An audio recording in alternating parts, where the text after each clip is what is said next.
Well, we've got an exciting study for you this evening, brothers and sisters. Last time we looked at how God had been working with Britain in the past, and this time, God willing, we're going to be looking at how God is working with the nation of Britain currently and will be in the future. We're going to consider the relationship of certain nations just up until the time when the Lord Jesus Christ returns.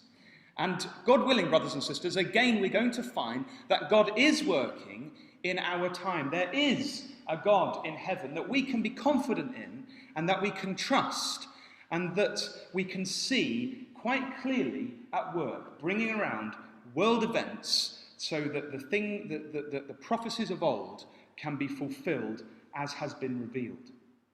So how do we do that? How do we find out what the nations are going to be like just before Christ returns? Well, one way is to look at what we call the Armageddon prophecies. Those prophecies which relate to world events when the Lord Jesus Christ appears on the scene. And Ezekiel chapter 38 is one of these prophecies that we've just read with Brother Alex a few moments ago. What's Ezekiel 38 all about? Well, quite simply, what it tells us is there's going to be an invasion upon Israel from the north, verse 15, by a number of confederate nations, and they're going to come and they're going to attack, particularly, verse 8, the mountains of Israel. They're going to come against the people. They're going to come to take a great spoil. And when we compare it with the other prophecies, which we call the Armageddon prophecies, Daniel 11, Daniel 2, Joel 3, Zechariah 12 to 13, Revelation 16, we understand that this is going to be the event just before Christ and the immortalized saints reveal themselves to the world and the kingdom age begins. So we can piece together quite a lot of the information that we're given. Just like we do with the Gospels, we compare all the Gospels together to get the bigger picture.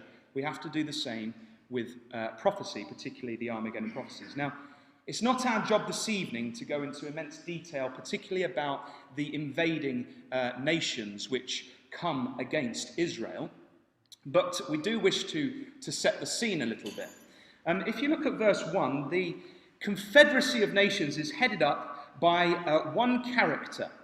Son of man, set thy face against Gog. So we have this character of Gog, and it's thought that Gog would have been a character perhaps known by the people in Ezekiel's time, a great warrior from the north, a Scythian warrior, but that's by and by. So this is going to be a latter-day Gog, somebody like that ancient character of Gog, and it says there, he is from the land of Magog, the chief prince in the King James Version, or it's better translated, the Rosh of Meshech, Tubal, and prophesy against him.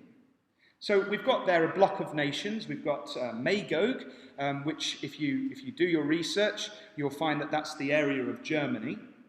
So Gog is from Germany, but he's also the prince of Rosh, Meshech, and Tubal. Rosh is an ancient name for Russia, Tubal, Tobolsk, and Meshech, Moscow. So we've got somebody, I always find this quite interesting as an aside, that we've got somebody who's from Germany who's a prince over Russia. And so that leads me to believe, at least, that perhaps we're talking here about a president who is from one area but is a chief over those other areas. If we go then to verse 5, we get more information about this confederacy of nations. We read of Persia, that's modern-day Iran. Ethiopia and Libya, they're African nations, northern African nations. And incidentally, you'll remember from the study last time that they're mentioned in Daniel chapter 11. We have Gomer, an ancient name for Gaul and France, and Togarmah, which is around the area of Turkey. So we have a pretty good idea of who's involved. You know, the other Armageddon prophecies that we've mentioned, they don't actually go into who the nations actually are. But here in Ezekiel 38, we get them identified. They are nations, ancient names for the nations that sit on these territories. And that makes sense, doesn't it, brothers and sisters? Because in Ezekiel's time, if he was talking to people and said, oh, well, the French are going to be involved, they'd be thinking, who on earth are the French? Because the French hadn't been invented back then. But the Gomer people had. So it's the names of the ancient peoples that were around at Ezekiel's time. And as we say, they come from the north, it says there in verse 15, and thou shalt come from thy place out of the north parts. Some versions render the uttermost parts of the north, that phrase there. And as we say, this does link in with other prophecies. But, brothers and sisters, this is not... there is another set of nations which is mentioned in this prophecy. I don't know if you noticed it when Brother Alex was going through, but if you look at verse 13, we read of another set of nations, not part of this invading confederacy, a set of nations who challenge this invasion. Look at verse 13. It says, Sheba and Dedan and the merchants of Tarshish, with all the young lions thereof, shall say unto thee, unto Gog, art thou come to take a spoil? Hast thou gathered thy company to take a prey, to carry away silver and gold, to take away cattle and goods, and to take a great spoil? And that's where we're going to head to in just a few moments to identify who Tarshish is. Before we do that, I just wanted to point out the fact that this is a latter-day prophecy. If you look in verse 8, it says there, after many days, thou, Israel, shalt be visited in the latter years. Thou shalt come into the land that is brought back from the sword and is gathered out of many people against the mountains of Israel, which have been always waste, but it is brought forth out of the nations, and they shall dwell safely, all of them. And then look at verse 16 again. And thou shalt come up against my people of Israel as a cloud to cover the land. It shall be in the latter days. And again, that's a phrase you can go through your Bibles and find out more information about that time period. But just from reading those few verses and reading this earlier, we can see what time period the latter days covers. In verse 8, we've been told that Israel's back in the land after a period of being scattered. In verse 11, we read that there's going to be this time when they're going to dwell safely. And the Jews are going to be there, dwelling without walls, having neither bars nor gates. In verse 12, we read how that they've come to take a prey and to take spoil and to take the goods of Israel. So Israel are going to be wealthy within this time period of the latter days. And also, in verse 8, we read about the mountains of Israel.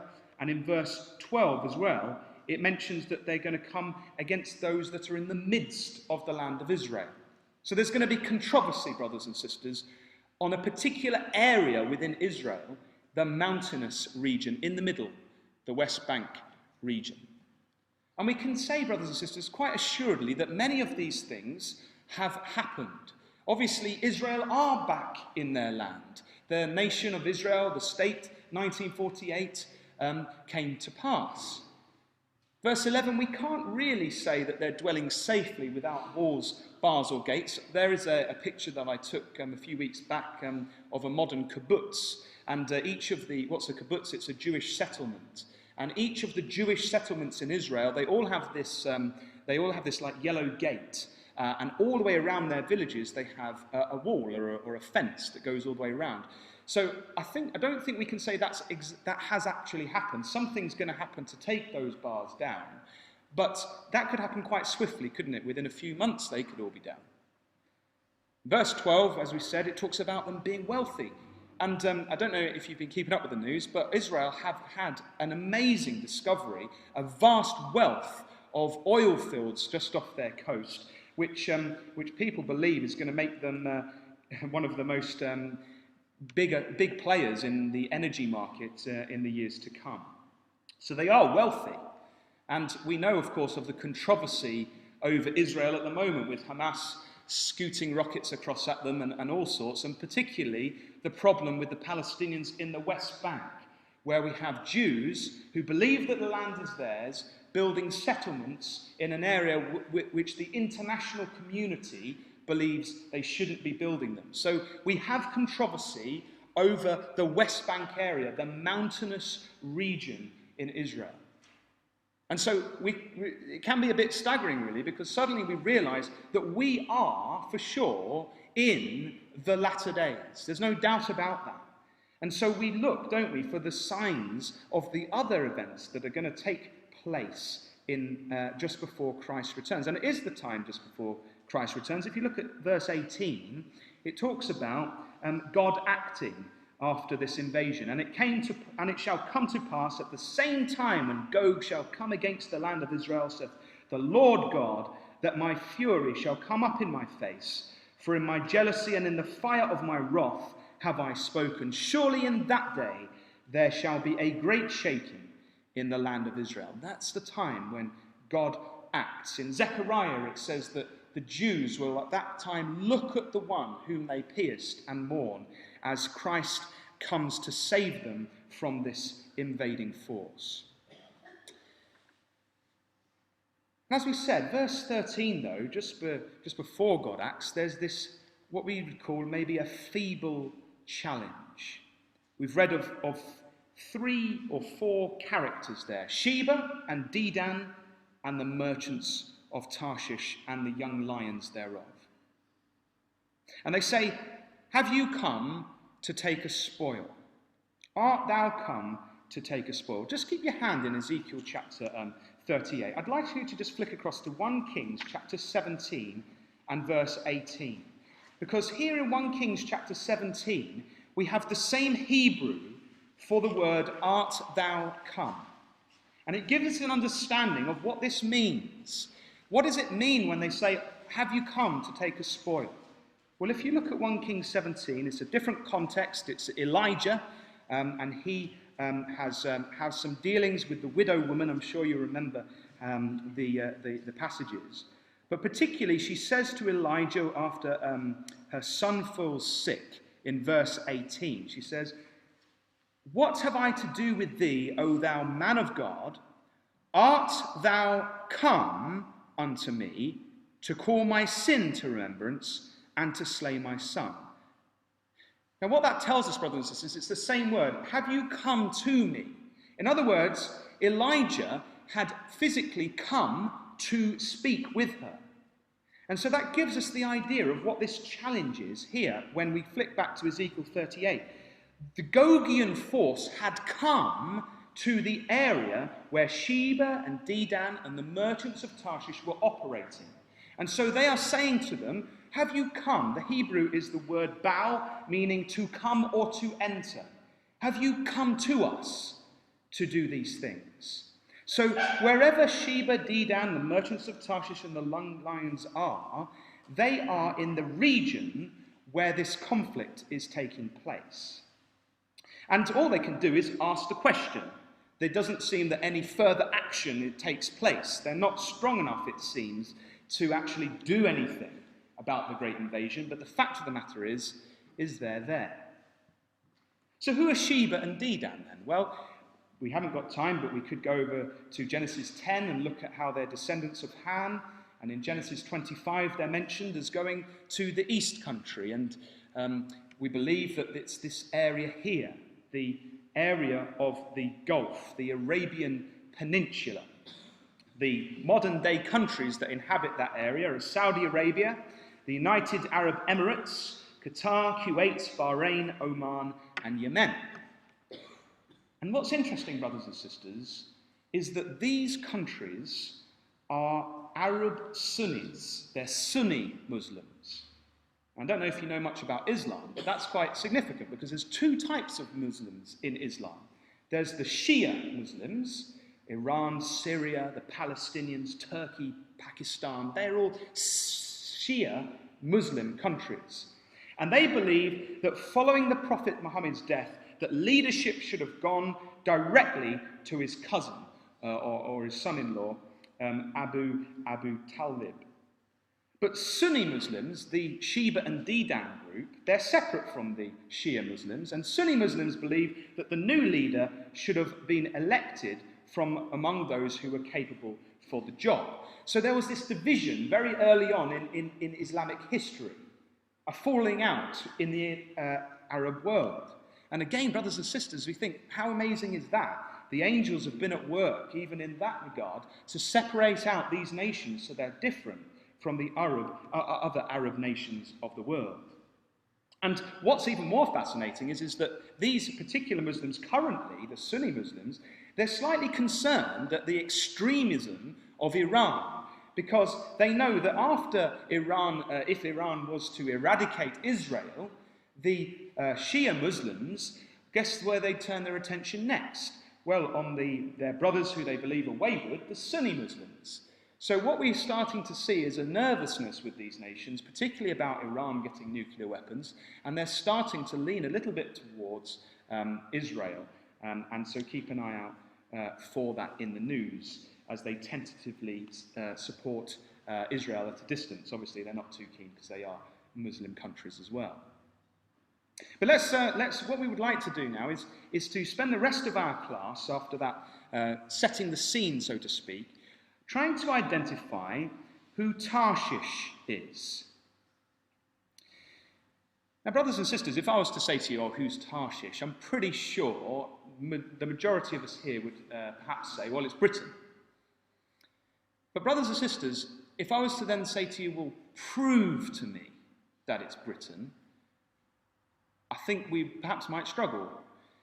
And I don't think it's good enough, is it, to just kind of follow what we've heard. Surely we need to get down to it and to have some good tangible reasons as to why perhaps we might suggest that Tarshish is Britain.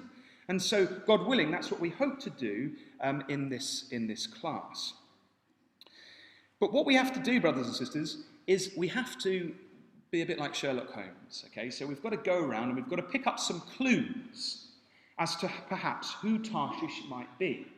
And then we have to go through and see which nation those clues could fit to. And hopefully, as I'm sure by now you're aware, I believe that it is Britain. But hopefully you also will agree with that by the end of the class.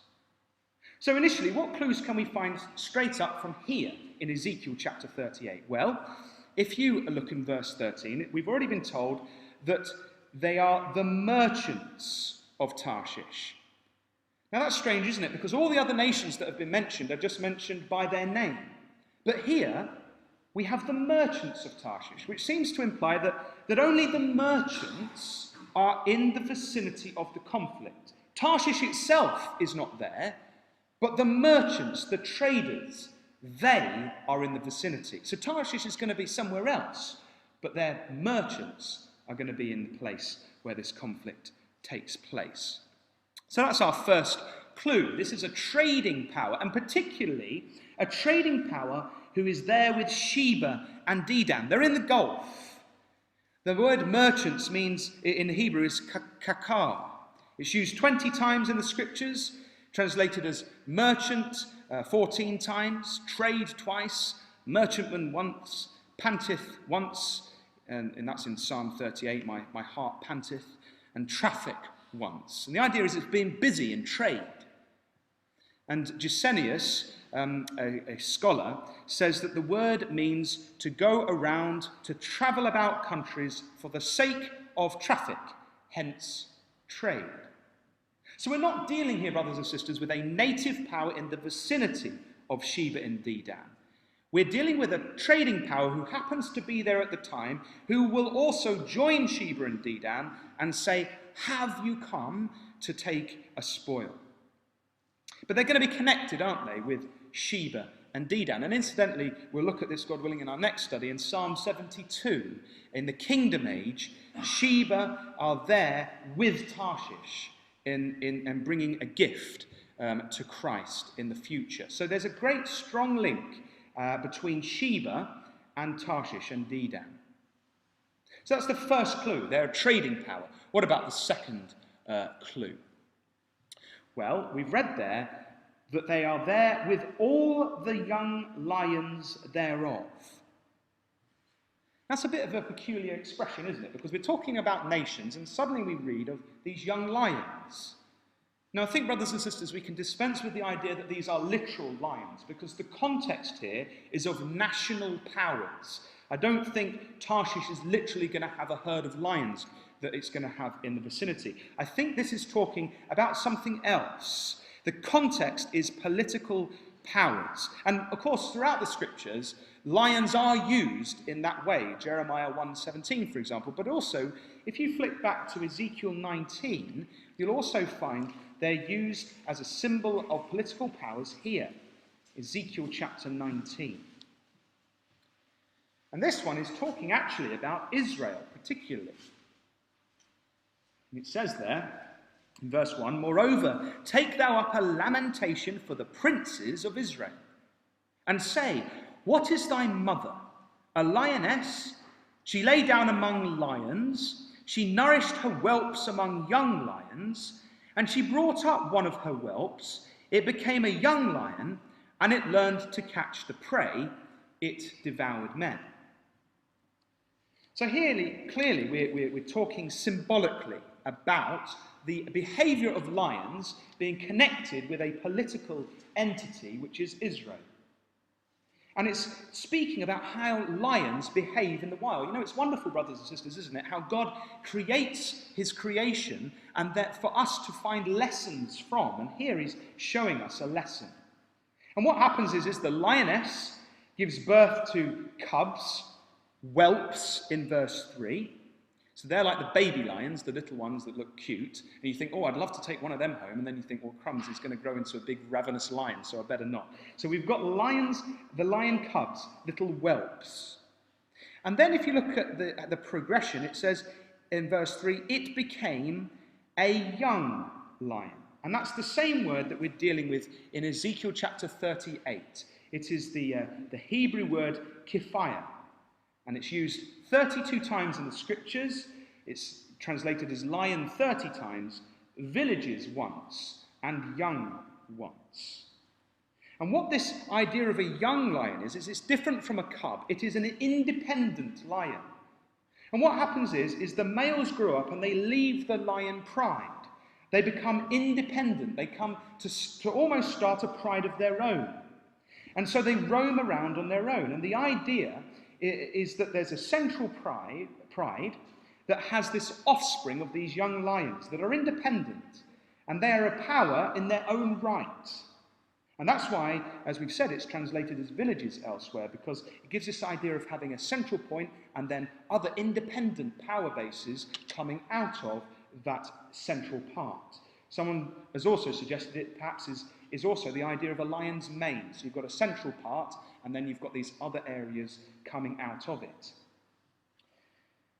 And so Ezekiel chapter 19 uses this idea of course, as a young lion in relation to the leaders of Israel who had become independent powers in their own right and had started going about doing their own thing. But what does this tell us when we get back, and if we flick back now to Ezekiel chapter 38? Well, what it tells us is, brothers and sisters, if you look at the context, it's saying that these are the young lions that belong to Tarshish. So Tarshish is like a mother lion. And she's given birth to these whelps who have now grown up, they've become independent, and they are now young lions. They are capable of fending for themselves. And so what that tells us is that they're independent from Tarshish, but these are like, they come from Tarshish. So it's a colonial power. Tarshish has had offspring. So that's our second clue. We can't have, if you find a power that you think is Tarshish, if it doesn't have any demonstrable offspring, politically speaking, it is not Tarshish, because we have to have young lions. Tarshish is the mother lion, and its young lions are its offspring. Well, what about point number 3 then? What's our third clue? There's 8, by the way, you'll be pleased to know, and then we'll evaluate whether they fit with Britain. Well, another one is we're not going to have a great deal of time, so we're just going to flick through here. In Genesis chapter 10, we read of the descendants of Noah. And the Genesis chapter 10 has become known as the Table of Nations. And the idea is that all the ethnic and racial groups of humans can be traced back to the descendants of Noah, and particularly his three sons, Shem, Ham, and Japheth. And according to Josephus, this is how where they emigrated to. So you have Shem, who emigrated to the Middle East and Israel area. You have Ham, who emigrated over to Africa. And you have Japheth, who emigrated to Europe and parts of Asia. And so when you consider that, another identifying feature of Tarshish, who comes under the sonship of Japheth, when you read Genesis 10 verses 4 and 5, you'll find that, as I say, Tarshish descends from Japheth. So wherever Tarshish is, it's not going to be in Africa, and it's not going to be in the Middle East. You might recall, actually, we did actually quote Genesis 10 verses 4 to 5 in our last class, and it said there, in fact, let's actually go there, because I do want to make one point there, very briefly. So we're going to go to the Table of Nations. And we read of the sons of Japheth in verse 2, are outlined, and it says in verse 4, the sons of Javan, Elisha, and Tarshish, and Kittim, and Doadim. And notice this, brothers and sisters, by these were the isles of the Gentiles divided in their lands, everyone after his tongue, after their families, in their nations. That word isles is quite interesting. You know, it doesn't just mean an island. Gesenius says it means a maritime land, whether the sea coast or an island. So, again, we're not just looking for a descendant of Japheth, a nation within that pink area on the screen. We're looking particularly for either an island or a coastal region within that geographic area. Incidentally, in Isaiah 60 verse 9 and 66 verse 19, Tarshish is also mentioned in connection with isles. So that was clue number 3. What about clue number 4? We're not going to turn to these ones. I promise you. We've just put this on the screen. Tarshish is always connected to ships. So we read a lot of the ships of Tarshish. So there's some passages on the screen, as we say. We've got 2 Chronicles 9:21, Psalm 48:7, Isaiah 2:16, 23:1, 69, and then Ezekiel 27:25. We will turn to the Ezekiel one later. But the point is that this power of Tarshish is known as a maritime power. It's famous for its ships. It smells of sea salt. And whoever Tarshish is, it's not going to be a nation famous for land travel. It's going to be famous for sea travel. That was clue number 4. What about clue number 5? Well, clue number 5 is that it's located to the west of Israel. How do we come to that conclusion? Well, in Jonah chapter 1, and at verse 3, we read of how Jonah was told to go to Nineveh to give them a prophecy. And he doesn't want to, so he goes down and he wants to flee to Tarshish from the presence of the Lord. And so he goes down to Joppa and he finds a ship going to Tarshish. So what does that tell us? Well, it tells us firstly that Tarshish, from the land of Israel, by the way, Joppa is in that vicinity there. Tarshish, wherever it is, it has to be approachable via ship. So you couldn't just walk there, otherwise Jonah would have just walked to Tarshish. And he's looking to flee as far away from the presence of God. What a foolish idea. But he was still trying to do that. He was trying to flee from the presence of the Lord. So he gets on this ship in Joppa. And Joppa is the modern-day Jaffa, which is just near Tel Aviv, just on the coast, the west coast. So what does that tell us? Well, it tells us that if he was going on the west coast to go to Tarshish, and he finds a ship that's going to go there, that wherever Tarshish is going to be, it's going to be on the west side of Israel, and it's going to be accessible via the sea. So that was clue number 5, located to the west. What about this one? Can we turn, brothers and sisters, now to Ezekiel chapter 27. And this really helps to narrow down the playing field as to where and who Tarshish might be. So we're going to go to Ezekiel chapter 27.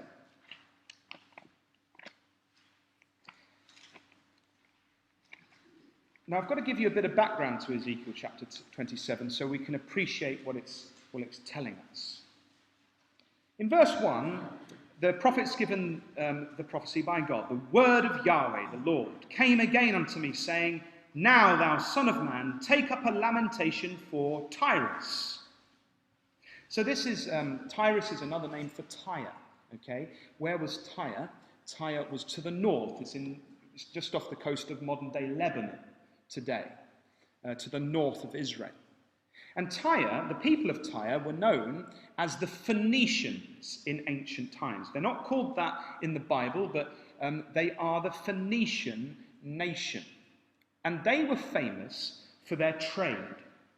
The Phoenicians were phenomenal traders. You can see a map at the bottom here. You see that yellow line there. It shows how they'd gone all around the world, all around the Mediterranean at least. This is just the western side. They were also off on the other side, the east.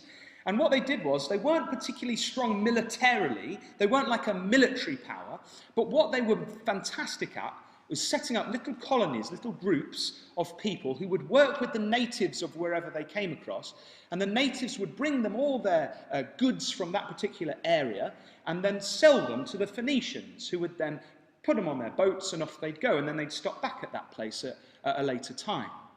And you can see there that's one of their ships, engraved in a sarcophagus at one point, and some of their coins. And all of this depict the fact that they were an amazing trading power of the ancient world.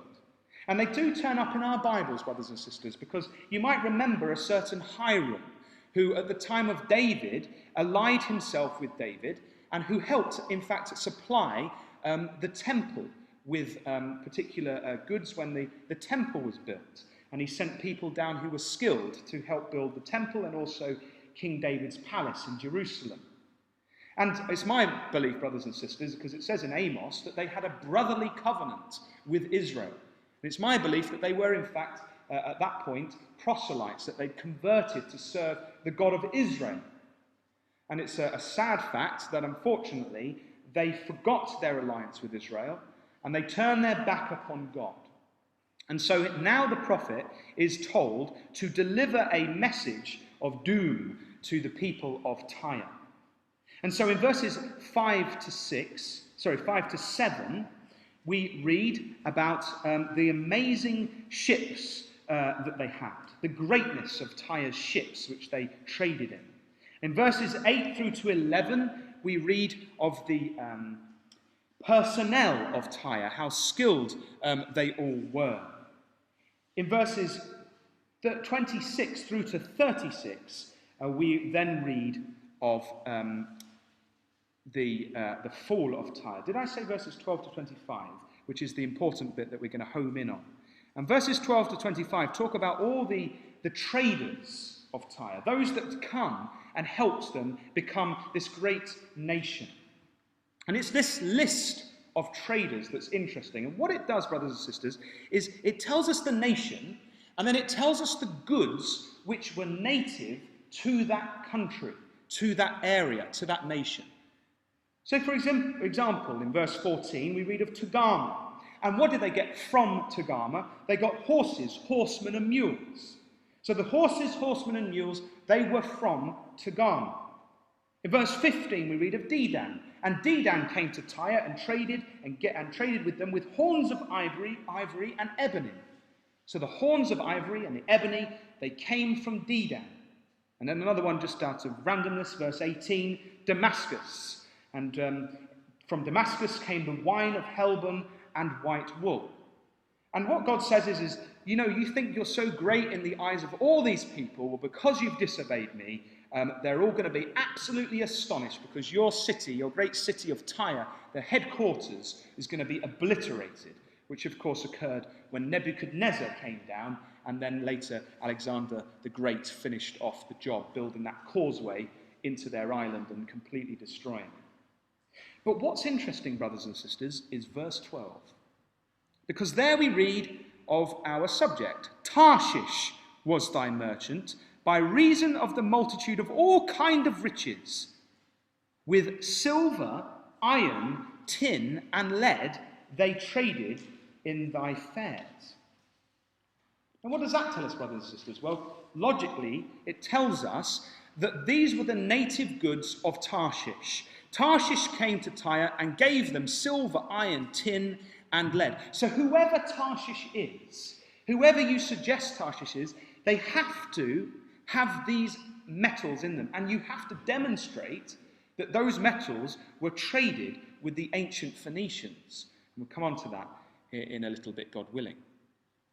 So that's another massive identifier, because these metals, they're not found everywhere. In fact, tin, I think, is only found in about 4 or 5 places on the planet.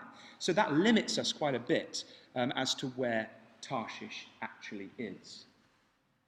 If you actually glance down, look at verse 25. It mentions there that the ships of Tarshish do sing of thee, Tyre, in thy markets, and thou wast replenished and made very glorious in the midst of the seas. And this brings us on to another identifying aspect of Tarshish. Again, we've got the connection with Tarshish and the sea, but we have here an indication that Tarshish was the one who replenished Tyre. So it was the ships of Tarshish which actually helped to carry goods back and forth throughout all these countries, so that Tyre could become wealthy. In other words, the ships of Tarshish traded in all these areas and brought their goods to Tyre. And at this point, brothers and sisters, I wish to spend a little bit of time, it's slightly off subject, but dealing with the topic of Eastern Tarshish. It's been suggested, well, let's just turn there, just flip back to 2 Chronicles chapter 8. You see, it's been suggested in the Brotherhood that perhaps there is actually 2 Tarshishes, 2 bases, 2 places we could call Tarshish. And I'm not actually sure that we need to necessarily come to that conclusion from the verses we're about to look at. So if you look at 2 Chronicles chapter 8, verse 17 says, and this is now we're going back to the time of Solomon, okay? So this was about 900 BC, if my memory is correct. Ezekiel's written around 600 BC, so it's written perhaps 300 years before the time of Ezekiel.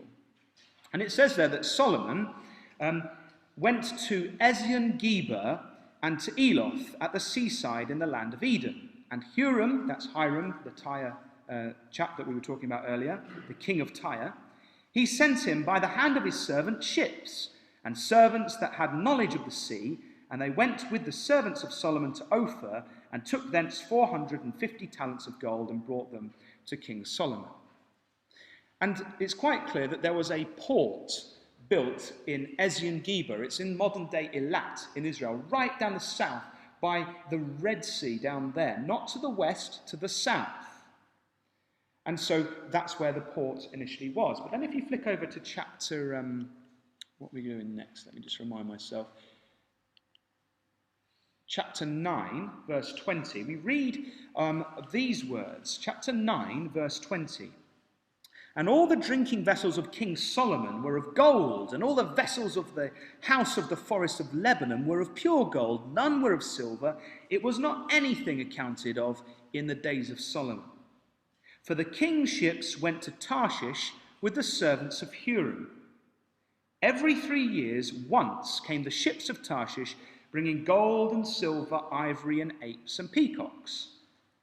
Now, it depends how we read that, brothers and sisters, because if you read it as with a break between Huram and every 3 years, it doesn't actually say an awful lot about where Tarshish might be. But if we read it as a continual paragraph, which obviously isn't in the Hebrew, there could be a break or not in the Hebrew, then perhaps it indicates to us that Tarshish, wherever Tarshish was, contained gold, silver, ivory, apes, and peacocks. And those are, particularly peacocks and apes, they are famous from coming from India. And so the suggestion has been that if they've gone to Tarshish for those goods, that there's an eastern Tarshish, as well as another Tarshish that gives metals. But just read it again, brothers and sisters. For the king's ships went to Tarshish with the servants of Hiram. Stop. And then, every 3 years once came the ships of Tarshish, bringing gold and silver, ivory and apes and peacocks. So it doesn't necessarily mean that they went to Tarshish from this port, necessarily.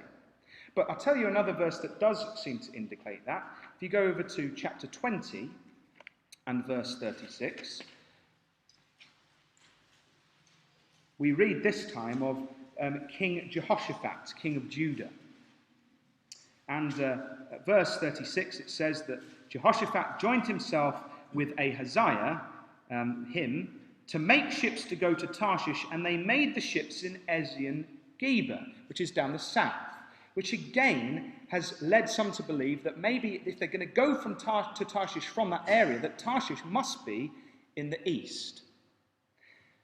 But brothers and sisters, I just want you to consider this quote from Herodotus, who wrote 440 BC, okay, so around 450 years later. He says, Libya, and he means Africa, Libya is washed on all sides by the sea except where it joins Asia, as was first demonstrated, so far as knowledge goes, by the Egyptian king Necho, 600 BC. But that doesn't necessarily mean, brothers and sisters, that it wasn't demonstrated before that, and I'll come on to that. Who, after calling off the construction of the canal between the Nile and the Arabian Gulf, yes, the Suez Canal is an ancient project, sent out a fleet manned by a Phoenician crew with orders to sail west about the return to Egypt and the Mediterranean by the way of the Straits of Gibraltar. That's Spain up that side. And he says the Phoenicians sailed from the Arabian Gulf into the southern ocean, and every autumn put in at some convenient spot on the Libyan coast, sowed a patch of ground and waited for next year's harvest. Now listen to this, brothers and sisters. Then, having got in their grain, they put to sea again, and after 2 full years rounded the Pillars of Hercules, that's near the Straits of Gibraltar, in the course of the 3rd year, and returned to Egypt. So what does that tell us, brothers and sisters? That the Phoenicians went right around Africa every 3 years, according to this historical record here. And what did we read? Just flick back to 2 Chronicles chapter 9. We read that the ships of Tarshish, the king's ships went to Tarshish with the servants of Hiram. Pause. And separate to that, we're suggesting every 3 years once came the ships of Tarshish, bringing gold and silver, ivory, apes and peacocks. So it's interesting we've got this connection. And what this is telling us is they actually went all the way around Africa in 3 years. And it seems a bit insane to me to suggest that it took them 3 years to get to India and back, because obviously that's hardly anything when you consider the fact that they'd have had to go all the way around Africa. And so my suggestion is that they went round Africa but stopped in at India, and perhaps they stopped in at other places in this main trade route as they went around, pulling in from time to time to sow crops and then coming back round again to the Middle East area. And so it seems to me, brothers and sisters, that it doesn't necessarily mean that we have to find another place for Tarshish in the east, because it's quite, you could sail from the south around Africa and possibly into the area of Britain, which we'll come on to in a minute, and then back again in 3 years in ancient times. We can't be certain, can we, about what it said about the apes and the peacocks, because it just says that they bring the apes and peacocks, the Tarshish power does. But what we can be certain of is the passage in Ezekiel that specifically tells us that tin and lead and iron and the other one, which I've forgotten, comes from Tarshish. So that's just a slight aside, but it gives us another clue that's attached to this. It trades in global markets. It could easily pick up things from ivory from Africa or from peacocks from India and still remain in the West. And the final clue is the takeover from Tyre. Can we quickly turn to Isaiah chapter 23? So as we say, Tyre was that great Phoenician capital, and it traded, didn't it, and all over the place, and famous for its ships and trading. And as we've said, God brought a punishment against Tyre. And if you look at verse 6, In Isaiah 23, again in verse 1, in fact, the burden of Tyre. It's all about Tyre, connected with the ships of Tarshish. But then in verse 6, Tyre is told, after its destruction, to pass over to Tarshish. How, ye inhabitants of the isle, is this your joyous city, whose antiquity is of ancient days? Her own feet shall carry her afar off to sojourn. So what does that tell us then? Well, it tells us that after the destruction of Tyre, the Phoenician power, that the Phoenician influence would eventually transfer itself to Tarshish, wherever Tarshish was, and that Tarshish would take over from where Tyre left off. And it also tells us that Tarshish is afar off from Tyre. It was a long distance away. So we would expect then that whoever Tarshish was, it should be demonstrated that they've taken over from the ancient Phoenicians, that perhaps they took over from this ancient trade route, and as we say, go on up, as we saw from the other diagram I showed, that the Phoenicians were going up to Britain at that time. Whoever Tarshish is takes over that trade route. So just a very brief recap, and then I want to see who fits. We've just seen 8 clues from the Bible, and whoever we suggest Tarshish is, it has to fit with all 8. It's a trading power operating in the region of Sheba and Dedan. It's a colonial power. It's descended from Japheth and is an island or coastal power. It's a maritime power. It's located to the far west of Israel. It's a source of silver, iron, tin, and lead, and traded with Tyre of old. It trades in global markets, and it would take over from the trade of the ancient Phoenicians of Tyre. So who fits then, brothers and sisters? I'm pretty sure the only country that fits all 8, the only nation, is the British. Other nations might have 1 or 2 which might connect. So, for example, Spain, you can get all those metals in the north of Spain, but then Spain you can't really call a maritime or a colonial or a trading power operating in the region of Sheba and Dedan.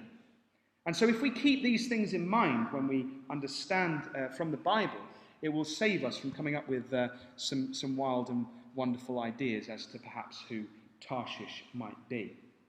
I just want to show you how perfect Britain fits. And this is where we're going to look at a few, some history, but also some modern events. We've got to demonstrate that Britain's operating in the area of Saudi and Arabia and the Gulf. You know, it's very recently that David Cameron, on November the 5th, I think it was the 5th that he visited actually, that he visited Saudi Arabia, here from the Financial Times, in the next leg of a Gulf tour aimed at boosting trade and investment. Exports to the 6 states of the Gulf Cooperation Council, Saudi Arabia, the United Arab Emirates, Qatar, Kuwait, Oman and Bahrain, rose 18% in the past year, according to the Foreign Office. So this is telling us that Britain is in the region of the Gulf. And look at this. I went on the Foreign and Commonwealth Office website to see what they were saying, Britain was saying about the Gulf area. And it says that we want the UK to be the Gulf's commercial partner of choice. British businesses and expertise has much to offer the region. An estimated $2.2 trillion in infrastructure projects is currently planned or underway in the region. Now, don't you think that's amazing, brothers and sisters? Here we have Britain, a trading power operating in Sheba and Dedan in quite a powerful way. Is it that this is the connection which causes the merchants of Tarshish to be in the area, for them to say with Sheba and Dedan to Gog, have you come to take a spoil? What about Britain being a colonial power? Well, I'm sure I don't have to really over-egg this one. Britain obviously had a great empire of old, which we looked at in our last study. They're now independent from Britain, so we have independent powers, young grown-up lions who are their own entities and their own powers in their own right. They no longer rely on Britain, and they now are called the Commonwealth. I think there's 50-odd countries attached to that, and incidentally, nearly 20% of global trade is all done through the Commonwealth. So we have the mother lion, Britain, and we have her young lions trading in the areas of Saudi Arabia.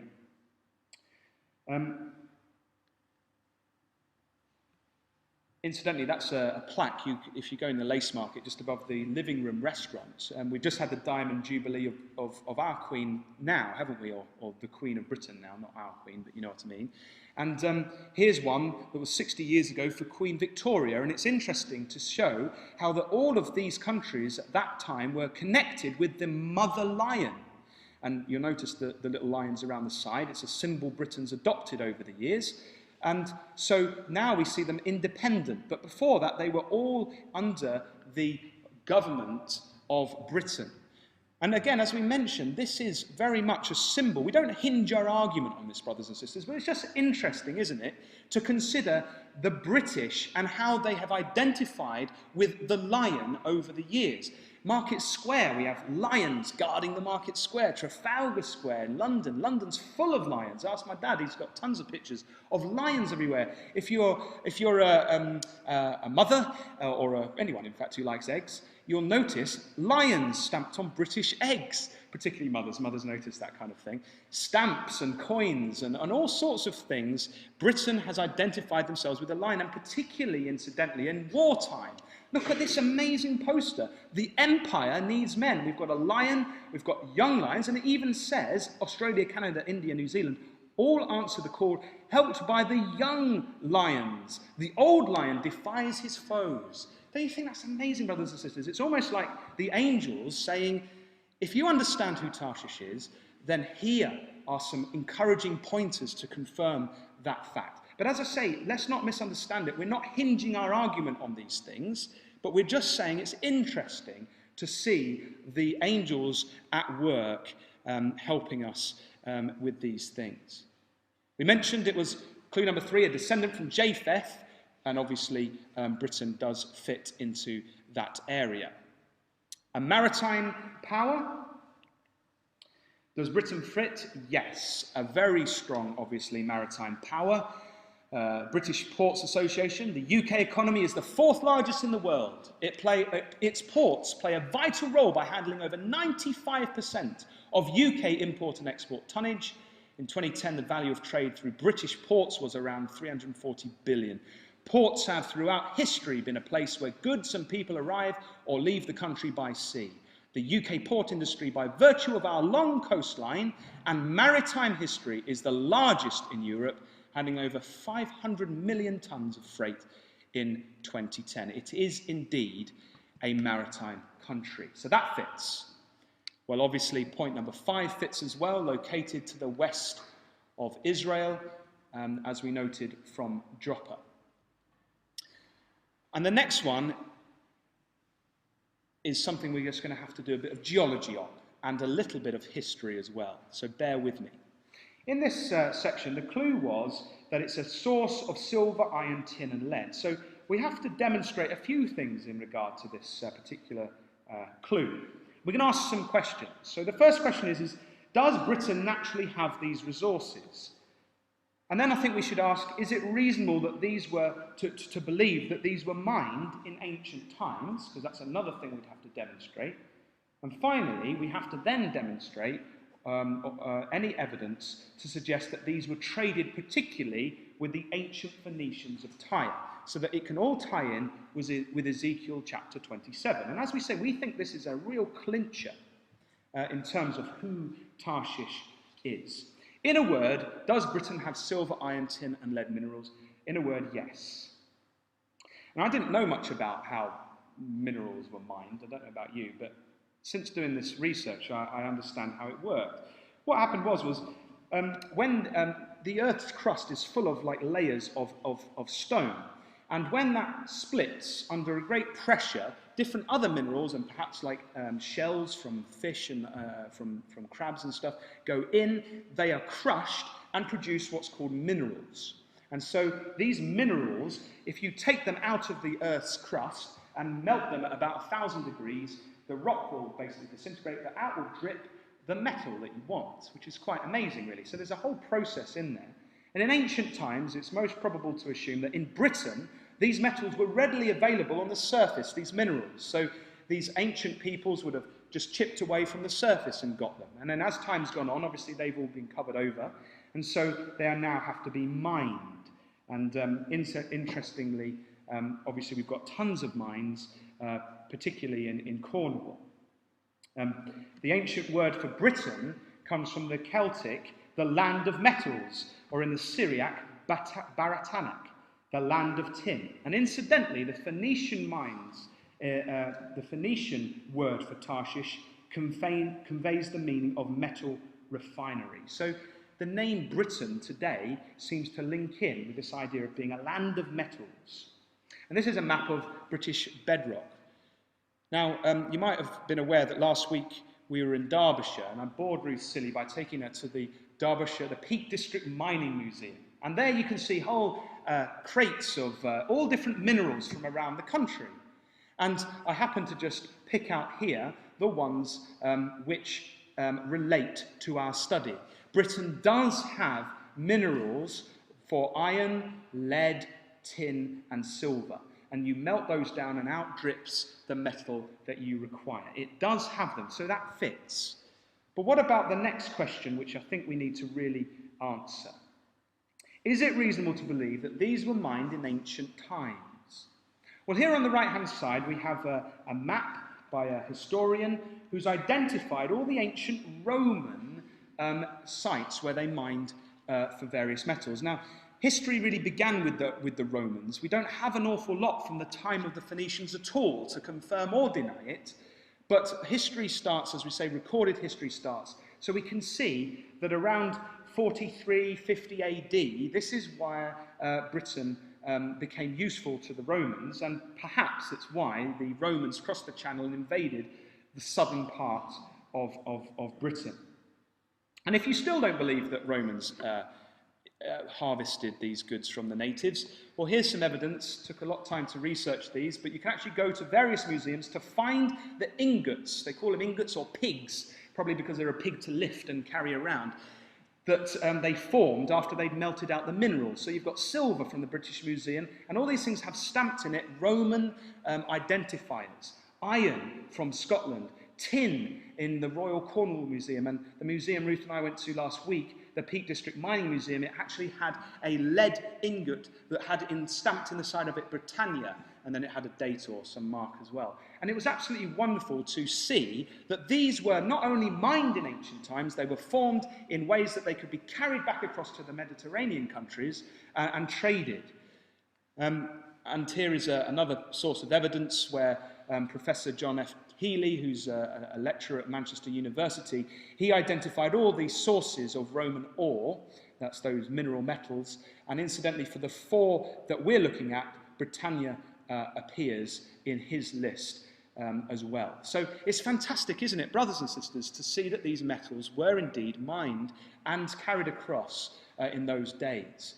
This is quite a famous one. This does potentially date back to Phoenician times and the time of Ezekiel.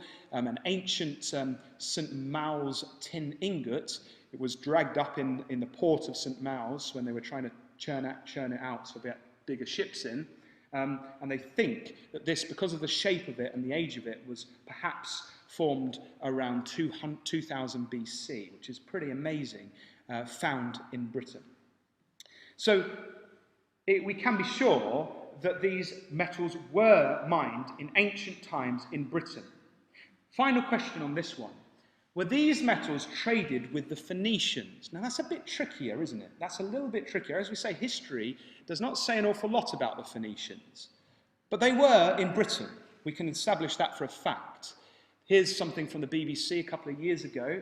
They found this skeleton near Stonehenge, and it says, chemical tests on teeth from an ancient burial near Stonehenge indicate that the person in the grave grew up around the Mediterranean Sea. The bones belong to a teenager who died 3,550 years ago and was buried with a distinctive amber necklace. So the Phoenicians were in Britain almost 3,550 years ago. It brings us beyond the time when Ezekiel wrote these things. The Mediterranean people had travelled to England. But this find, I think, only recently couple of years ago really confirms that Britain had connections with Phoenicia of old. They found a ship off of Cornwall, Bronze Age shipwreck artifacts found near Salcombe.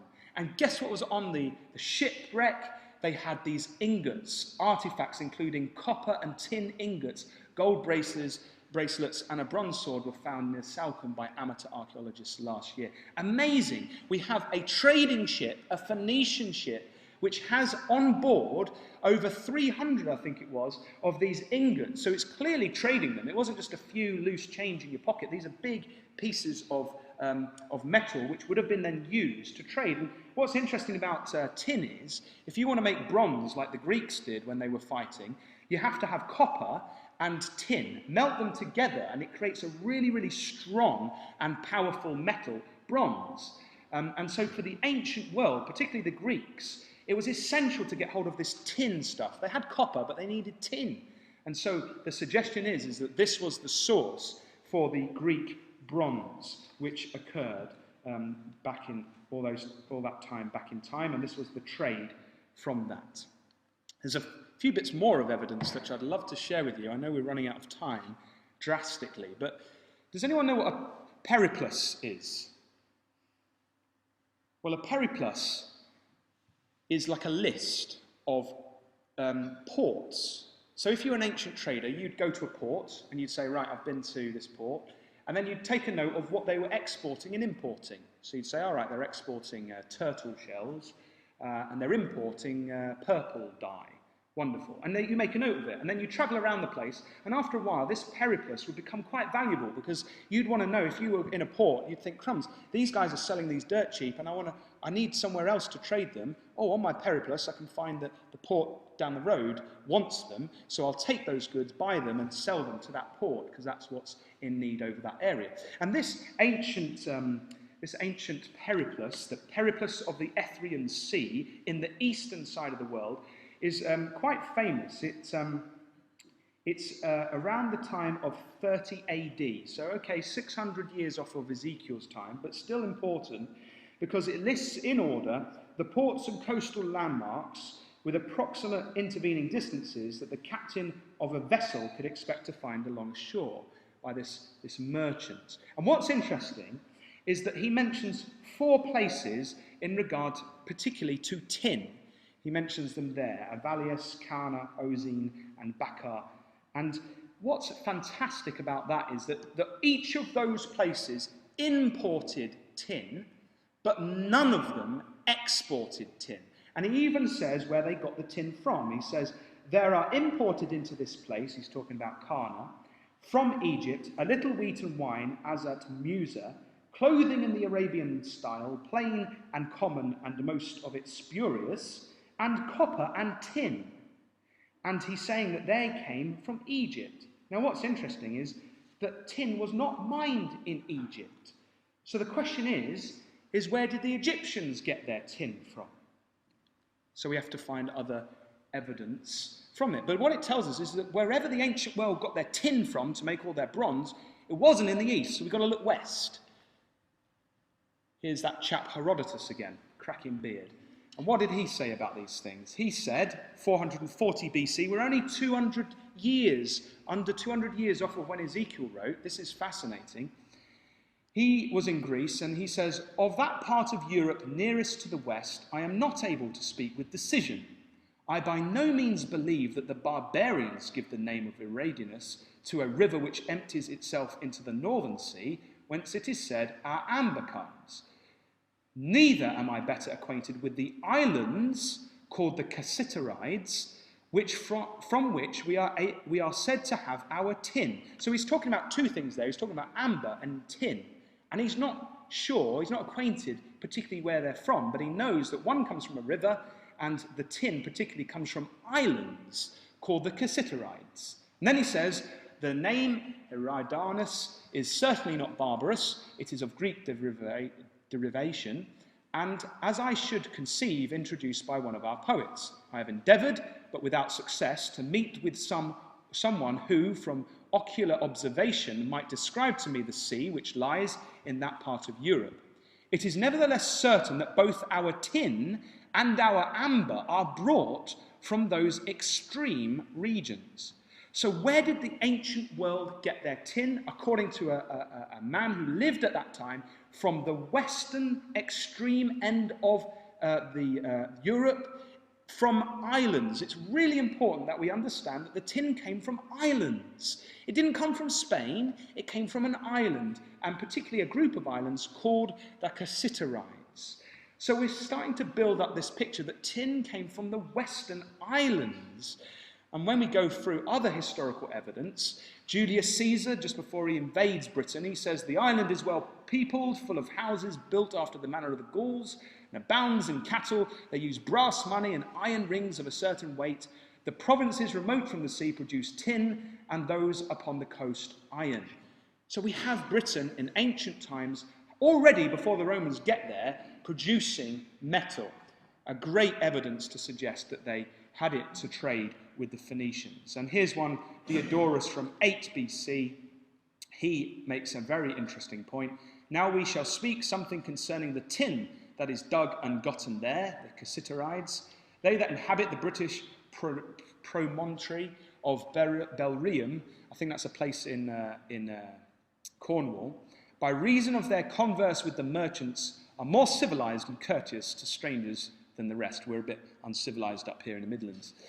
He says, these are the people that make the tin, which with a great deal of care and labour they dig out of the ground, and that being rocky, the metal is mixed with some veins of earth, out of which they melt the metal and refine it. Another piece of evidence, brothers and sisters, that Britain was trading and using metal. Last historical quote. The Christadelphians are 10 in number. We don't know quite why he says they're 10, but it is thought that perhaps the lay of the land was different back in 18 AD, says Strabo. It says they're 10 in number and lie near each other in the ocean toward the north from the haven of Artabri. Of the metals they have tin and lead, which with skins they barter with the merchants for earthenware, salts and brazen vessels. And now, this is fascinating, why is it we don't have anything from the Phoenicians telling us this? Listen to what he has to say. He says, formerly, the Phoenicians alone from Gades engrossed this market, hiding the navigation from all others. So the Phoenicians had been to Britain, and they were there. And then it says, when the Romans followed a certain shipmaster that they might discover the market of metals, the jealous shipmaster willfully stranded his vessel on a shoal, misleading those who were tracking him to the same destruction. Escaping from the shipwreck by means of a fragment of the ship, he was indemnified for his losses out of the public treasury. So when people tried to follow the Phoenicians were so fanatical about keeping secret that Britain had all this wonderful metal that they would happily run their ships aground to stop people understanding the secret. And that's perhaps why Herodotus couldn't find one person that had been to the Christadelphians. He knew that they were there, but he hadn't found a person that had been there because the Phoenicians were so secretive. So that's point 6. I think we've clearly demonstrated all those points that Britain fits the bill. It has those metals, and it traded in them in ancient times, according to all the historical references I could find anyway in my research. It trades in global markets. Well, clearly Britain does. London, obviously, is a massive player in the world stage. In fact, it's the 4th largest stock exchange in the world. Interestingly, talking about the fact that Britain needs to be connected with Sheba and Dedan and the Gulf states, it's incidentally owned, look at that, the key stakeholders are a Qatar country, a company, 15%, and a Dubai company, 21%.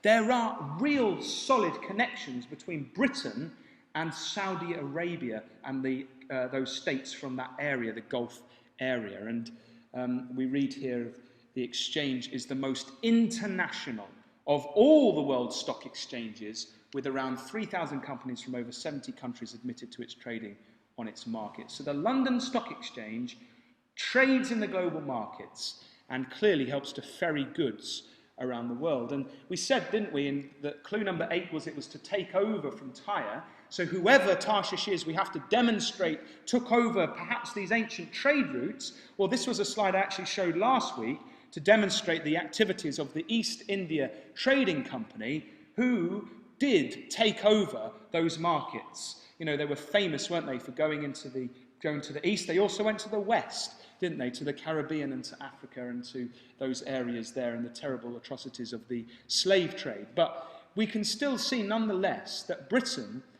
did take over that role as a trading power between east, west, through the Mediterranean. So we've seen then, really, brothers and sisters, that Britain fits all of the Tarshish clues. You know, if another country arose which fitted all 8, then perhaps we might start to think, well, perhaps that's Tarshish. But I very much doubt it. I think we can be very, very confident, for these reasons demonstrated scripturally and historically, that Britain is the only fit for Tarshish. And if anyone suggests anything otherwise, then I'd suggest that they need to do this study that we've done, collate the evidence, and to sum up. But what does it all mean, brothers and sisters? What does it mean? Well, when we come back to Ezekiel chapter 38, the signs of things that are going to happen just before Christ returns are clearly set out, aren't they? We have the Gogian Confederacy on one hand. On the other hand, we've got Sheba and Dedan and the young lions. So we get a picture, don't we? We've been given a vision, brothers and sisters, to encourage us. As we look out at the world, we actually see these things occurring. Tarshish, Britain, is going to be separate from these other nations, from the European powers. It's going to be operating in the area of the Gulf. Look at this. This was only the 15th of September this year. An armada of international naval power massing in the Gulf as Israel prepares an Iran strike. An armada of US and British naval power is massing in the Persian Gulf in the belief that Israel is considering a preemptive strike against Iran's suspected nuclear weapons program. Western leaders are convinced that Iran will retaliate in any attack by attempting to mine or blockade the shipping lane through which passes around 18 million barrels of oil every day, approximately 35% of the world's oil traded by sea. A blockade would have a catastrophic effect on the fragile economies of Britain, Europe, the United States and Japan, all of which rely heavily on oil and gas supplies from the Gulf. So we have Britain in the area. These are vital supplies for the British economy. And so we have them moving into position to defend it. Only the other week, Cameron, he met with the states of the Gulf, and he says, and the Independent reported, it is understood that the government is keen to reassure its Gulf allies that they would have Britain's full diplomatic and military backing should tensions with Iran escalate further. Britain is in that area and is diplomatically and militarily there. Are you come to take a spoil? It's clearly coming to pass before our eyes. If we could see these things in our newspapers day to day, I think we'd get very, very encouraged. The Black Duke, it's a ship, will be on guard in the Arabian Gulf this winter and spring. The Type 23 frigate and a crew of 215 left Plymouth last month and will be policing busy shipping lanes. Monmouth will disrupt and deter piracy to protect shipping on a vital maritime trade route. You see, we don't really think about this because we just go to Sainsbury's and pick up our food. But all that stuff comes through some of those areas, and particularly when we fill up our cars, it's a lot of it coming from the Gulf area, from Sheba and Dedan. What about Britain separating itself from Europe and becoming independent? Well, that's clearly on the cards. Look at this from last year. You remember Britain vetoed a really vital item that the European Union were putting forward, the new treaty, which was to take away more powers. And we read from the Telegraph there that the title was EU Treaty, David Cameron stands as the lone man of Europe. And the Telegraph suggested that the actions of Britain last year could end with departure from the EU. So Britain will be separate in a location where they can challenge the European powers. The Daily Express is championing this idea of being independent with its campaign, to get Britain out of the EU now. That's one of the covers that they had. We demand our country back. The British public, because of reports like these on the screen, are sick to death of the EU stamping all over the sovereignty of the British. And so we can see, brothers and sisters, Britain on the way out of Europe. We can see them becoming independent to trade with their young lion nations, and we can see them very much being independent. There's news stories galore. These are not even, I've not even had to go back in time. These are all, this year and the last few months. The majority, look at that one, majority of British public want to leave Europe, the independent, 26th of November. So we're nearly there in terms of the signs. And when Britain does leave the EU, let's think about, brothers and sisters, this prophecy here in Ezekiel chapter 38. Now, it's all been very interesting, and as I say, we've done a bit of a study, and it's been intellectual head knowledge up until now. But what we don't want to do is just have that knowledge banging around in our heads and think, well, that's interesting, and go our separate ways and carry on as if we hadn't understood any of this. Because knowledge brings responsibility, doesn't it? And what this is telling us is, as we've seen these signs come to pass and coming to pass before us, what it needs to make us do, brothers and sisters, is pull our socks up and is to prepare for the coming of our Lord Jesus Christ.